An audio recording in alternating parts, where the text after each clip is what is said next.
Guys, hari ini kita akan ngebahas gimana cara cari potensi cuan saat marketnya itu lagi sideways. Caranya gimana? Yuk nonton video ini sampai habis. Pak Dwi, sebelum kita bahas cara cari cuan dari sideways nih, aku mau ngingetin teman-teman di rumah dulu. Untuk apa? Untuk nonton video kita yang part pertama. Karena ada istilah-istilah yang udah dibahas di video sebelumnya. Dan akan kita pakai lagi nih istilahnya. Tapi pastiin kalau udah nonton video itu, langsung balik ke video ini. Oke, langsung aja nih Pak. Mungkin dimulai dengan market sideways itu seperti apa sih? Karena ingetin teman-teman di rumah lagi nih. Sideways, istilah untuk market sideways banyak banget. Pertama yang disebut dengan stagnan, kemudian konsolidasi market, kemudian juga choppy market. Karena harganya datar. Harga yang terbentuk di market sideways itu berada di antara dua garis horizontal yang sejajar. Yang atas disebut dengan resistance, yang bawah disebut dengan support. Oke. Yang atas resistance, yang bawah support. Ya.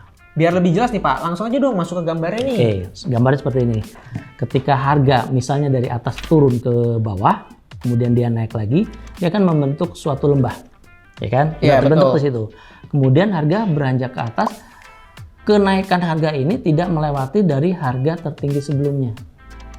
Kemudian dia balik lagi, kemudian harga terendah yang dibentuk saat ini juga tidak melebihi dari harga terendah sebelumnya. Dia naik lagi, turun lagi. Nah, yang atas ini juga tidak melewati dari harga tertinggi sebelumnya. Jadi terbentuk dari dua titik bukit atau harga tertinggi, dua harga terendah, kita garis. Oke, yang gampangnya itu artinya terbentuk dari dua minimal ya patokannya. Minimal. Ya? Dua bukit sama dua lembah. Dua lembah kita tarik sejajar. Sejajar, gitu. oke. Jadi terbentuk seperti horizontal gitu ya. Oke, kalau gitu nih Pak, langsung aja ke pembahasan yang pasti teman-teman di rumah tuh udah pada penasaran. Yaitu soal gimana sih Pak strategi untuk cari cuannya?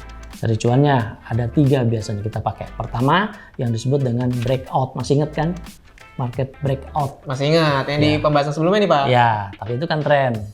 Kalau ini sekarang dalam keadaan sideways, sesudah sideways ternyata harga melewati dari harga resisten ataupun support. Sideways. Ketika dia lewat dari, contohnya sekarang lewat dari resisten, bentuknya seperti ini nih. Dia lewat, kemudian candlesticknya seperti ini namanya breakout.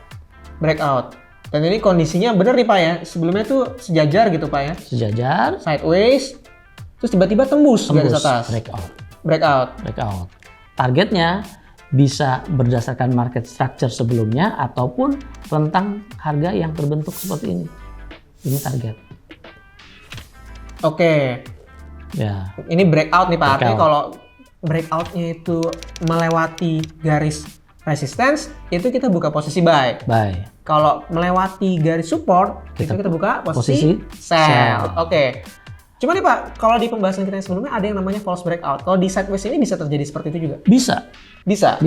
Kalau dia turun harganya di bawah ini, di bawah support yang dekat ini seperti ini, harga low sebelumnya, kita bisa stop loss buy-nya. Ataupun kita stop loss-nya tuh di sini nih. Di support yang terbentuk dari stagnan tadi. Dan kalau memang terjadi berbalik arah seperti itu, kita bisa langsung cut loss dan switch posisinya Pak ya. Betul. Buat dapetin cuannya gitu Pak. Oke, ini strategi yang pertama nih Pak. Masih mirip-mirip. Yang kedua nih Pak. Kedua yang disebut dengan insight. Nah, insight seperti ini. Nah, insight ketika sudah terbentuk dua titik yang horizontal, yang relatif horizontal seperti ini, baik di sini horizontal kan? Di sini. Oh, ini kayak tadi nih patokannya nih Pak. Ya kan, ini udah terbentuk nih, ya kan? Dua lembah dua bukit. Di sini kita bisa ambil posisi buy. Kemudian di sini sudah kelihatan. Di sini kita bisa ambil posisi sell. Di sini juga ambil posisi buy. Di sini kita ambil posisi sell. Dari garis resistance dan supportnya itu. Resistance dan support. Karena dia pergerakannya itu stagnan gitu Pak ya. Di situ-situ aja kita bisa manfaatin buat ambil posisi di garis resisten sama supportnya. Betul. Oke, menarik sih Pak. Oke, yang ketiga. Tapi insight kayak gini aja nih Pak. Gini aja. Simple tapi mudah dimengerti nih Pak. Iya, mudah dimengerti kan. Apa namanya? Naik turun. Naik turun. Dari resisten maupun support. Mantul-mantul. Nah, kalau strategi yang ketiga nih Pak, apa tuh? Strategi ketiga, kita harus bisa mengidentifikasi yang terjadinya stagnan atau sideways, konsolidasi. Balik lagi nih, kita lihat dulu yang sideways tuh marketnya beneran sideways nggak nih? Iya, kita harus ketemuin dulu tuh. Ini kan udah ketemu nih, contohnya. Di sini sudah terbentuk resisten yang datar gitu kan, tuh. Kita sudah terbentuk juga support yang datar gitu kan. Nah, kalau di sini, ini kan breakout. Iya Pak, sama kayak tadi, tembus garis support nih Pak. Ini profil risiko yang agresif. Wah, aku banget nih Pak. Begitu aku udah lihat breakout tuh, aku buka posisi. Tapi Iya. emang ada cara lain? Ada. Kalau profil risikonya konservatif, dia tunggu pantulan yang terjadi di support ini. Oh, Pantulannya. dia jadi nggak, ibaratnya tuh pas breakout pertama nggak all in gitu Pak ya? Nah, dia bisa masuk ketika dia mantul di sini. Di sini kan ada market structure coba. Ada pola-pola untuk penurunan kembali. Oke, Di sini dia mengambil posisi sell ini yang namanya first retracement.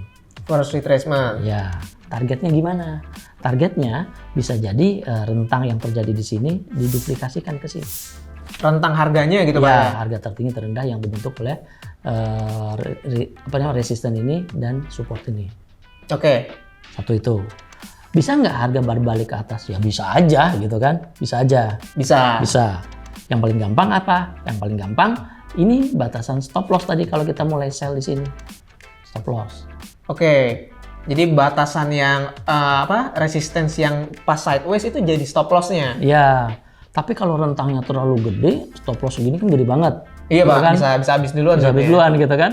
Nah, maka dari itu di sini bisa juga difilter dengan market structure yang terbentuk di sini. Nah, gitu kan?